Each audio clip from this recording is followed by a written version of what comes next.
بسم الله. دلوقتي هنعمل خبز البيض.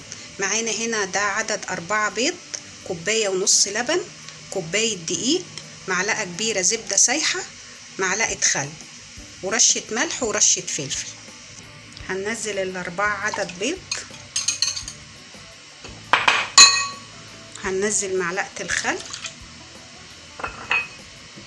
ورشة الملح والفلفل، ونضرب كده ده مع بعضه.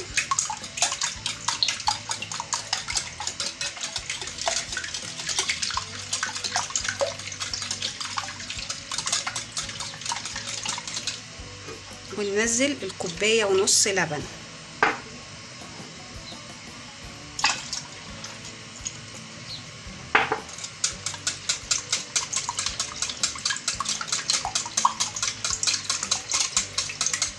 وننزل كمان كوباية الدقيق.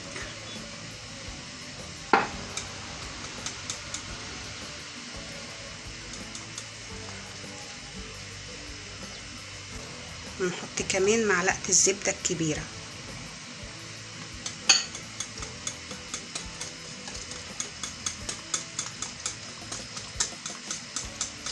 كده خلطنا، ضربنا الخليط كويس جدا. هنجيب صينية او بايركس كده ندهنه زبدة او نحط فيه ورق زبدة، وهننزل كده الخليط فيه.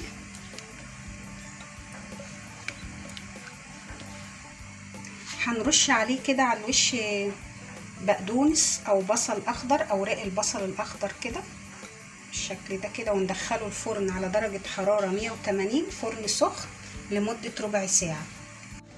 كده خبز البيض اهو هدي كده من الحرارة. ممكن بقى نقدر كده نشيله بسهولة بالشكل ده كده.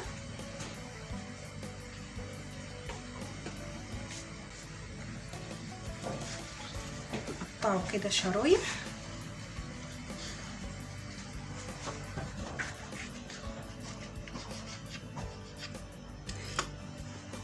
ممكن كمان نحط عليه بقى اي حشو، جبنة مثلا او اي حشو انتوا حابينه بالشكل ده كده.